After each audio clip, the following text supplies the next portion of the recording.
Hello everyone, this is Steven with SG Saber Design, and this one here is long overdue. I've had this poor hilt for way too long now, but it is finally done. So Dustin, here we go. This is the Watto's Junkyard Mr. Tyranus Gen 1. So this is an older hilt. We've got a Shtok V4 emitter in there. Now I will say, okay, this has a magnetic display emitter, not display, but the blade emitter that goes on there. And I do know from some videos that there is a video that goes in, or a display emitter, and it looks like it's a solid metal plug that goes in. So Dustin, same deal with the Ezra. If it's a metal plug, don't put it in there until you know that it's not touching those pins, or put maybe some tape on the bottom of it just to be sure, or leave it like this. Since I don't have that, I can't test it, but just make sure you're not touching the pins whenever this is turned on.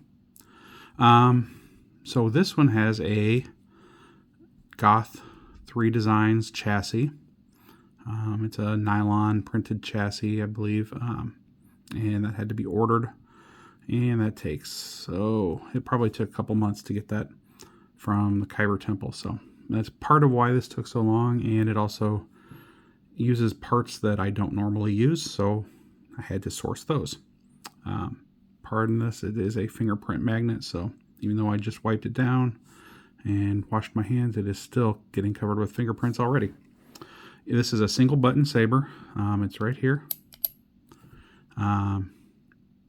There's a 22 millimeter KR speaker in the hilt, or in the pommel, and there's also a 6 pixel strip wrapped in there, so you get some shine through the bottom of the pommel. And I did do the drill out in there, so you get a red glow through your trigger here. This is not a button though. So this has a single retention screw up here, and that is a 1.5 millimeter.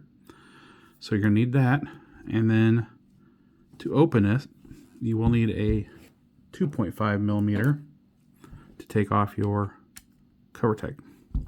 So this is kind of glued together. I haven't been able to get it to stay, so you can just unscrew it, by grabbing that. There's just not enough purchase in there, so just take that off, set that off to the side, and then what you want to do is very carefully, you're going to grab the pommel here, and you're going to pull it straight out, the piece that's inside of this section here. So just kind of just wiggle just a little bit, and it comes out. Okay, so this is your chassis. This is the install right here. You can see you've got your Proffie board and all the wiring, with the exception of the battery, which is a fixed battery inside, and your button wiring. Everything is in here, which it's tricky. You can get to your SD card pretty easily, and your micro USB is right there. And here is the little pixel that lights up your switch or trigger. Got your on-off switch right here. This is your master switch, kill switch. Up is on, and it's not going to do anything right now because, like I said, the battery is inside here. So we can talk about that while we're here. To charge this battery, they came up with a let's call it a special method. There is a piece here, which I'm not sure was necessarily meant for this specific version. I think they might have sent me maybe a Gen 2 or something, because it did not fit in here at all. So I did a lot of sanding and filing, and now it does go in. So this piece here, you can see you've got 2 pins, positive, negative, and hopefully, yeah, you can kind of see those pins in there. They're not pins, they're holes. So to charge this, you're going to take this and push it in until it's in there solid. That is in. So that's what it's going to look like when it's in. And at that point, you'll plug in a 2.1 millimeter. I will send that with it. And then there's a light on that charger that will turn red while it's charging, and when it's done, it will turn green. When that is green, your battery's full. Just pop that out and don't lose it. There's no other way to get to that battery. So, got our Proffie board here. We've got the kill switch turned on. So, this little pixel here faces up towards that. And this piece here, probably easier to turn it around this way and line that up. Get it in there and gently I would have thought you had learned your lesson. push it in all the way. Once that's on lit and you heard your boot up sound, you know you're in. So at that point, we can take our Cover Tech, our 2.5 millimeter screwdriver, and tighten that up, and that holds everything together. If you ever need to get to the speaker, this screw right here, you unscrew that, and this piece will slide off, and you can see it. But there's not really any serviceable stuff there. Also, you don't take these out.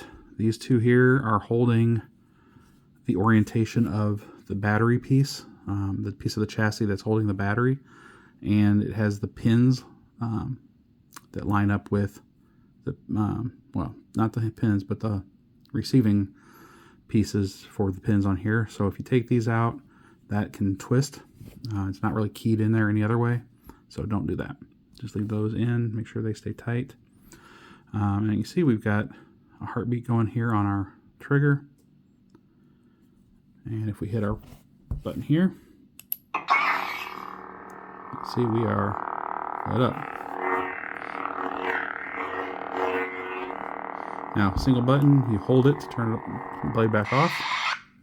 Like I said, it is a 22 millimeter speaker, which these speakers are great, but as you can see, it is pretty fully encased in a giant chunk of metal. This is probably a steel. I mean, it's heavy. And you can see there are small slots here. That's where your sound comes out. I don't think there's really anything on the top or the sides, but your sound comes out through here. And if we turn this on, you can probably see the lights in there.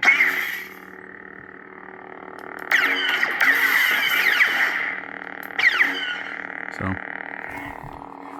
and when the light's on, we've just got a kind of a flicker on this one. It kind of matches the blade style. Okay, let's go ahead and put in, I've got a short blade. This is a 7/8 inch.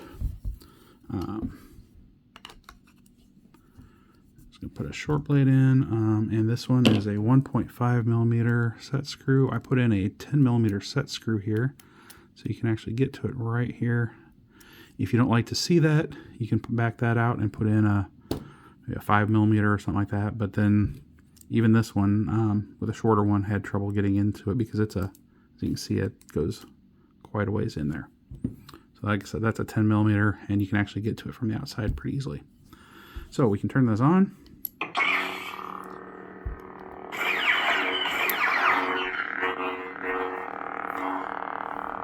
Sound is actually pretty good for having it, fully encased like that, with just those small openings.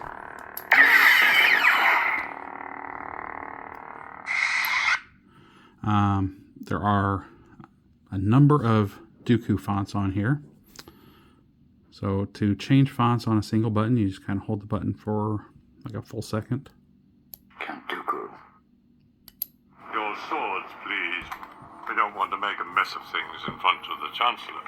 You won't get away this time, Dooku.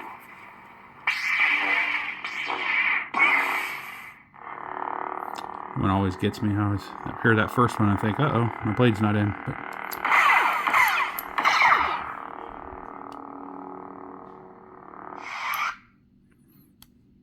it is obvious that this contest cannot be decided by our knowledge of the Force.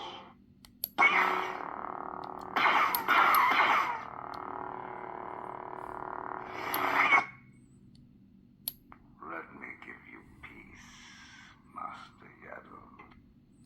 I'm going to take a slight step back in time, and now we've got a Jedi Dooku, but Asajj Ventress.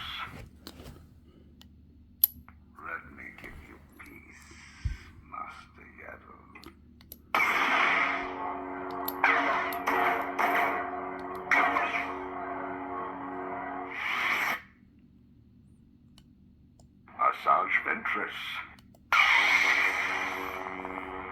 Had to put his apprentice on here too. General Kenobi.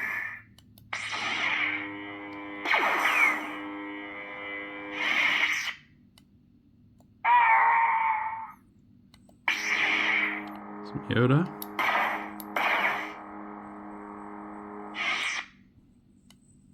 Anakin Skywalker.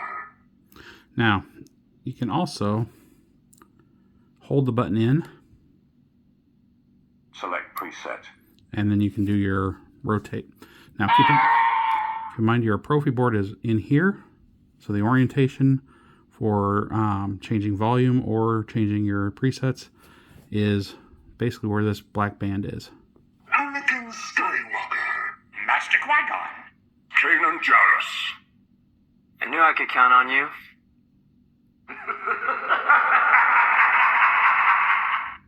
He's been working on that thing for weeks. What kind of lightsaber could he possibly build with the junk we have laying around? You are under arrest, my lord. Kenobi. Kenobi! Lord Vader. Tell me, is this training? My training? No. Always training. The universe is. Some of them are not from the same time period, but put them on here as well, just so they were available. Kylo Ren. Leia. Count Dooku. So we're back to Dooku. Single button to change your volume. You're gonna hold the button and clash. Enter volume menu. And then again, your axis is the short section here. Maximum volume. Exit volume menu. Okay. That's pretty much everything on this. Like I said, this took a while, but it has turned out fantastic. This is definitely one you're going to want some either white gloves or just keep yourself a cleaning rag. Like I've got not cleaning but a polishing rag here. So you can wipe it down after you hold it because it picks up fingerprints immediately. So when you're not using it, you're just going to loosen that up a hair. And then we can take our, I'm not going to take our battery out obviously, but we can turn off the power to it by pulling this gently out and flipping this switch down. And then we can, if we need to charge it, we can obviously use this.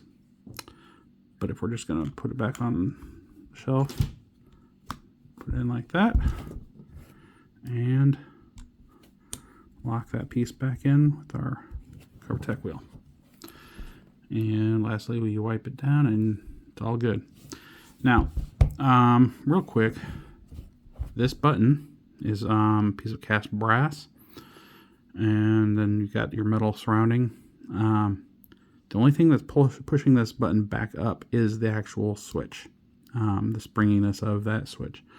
There is a magnet here, and then it's just kind of caught under there, or two magnets really. So if you ever need to get this up to adjust that switch or anything, it's double-sided tape down.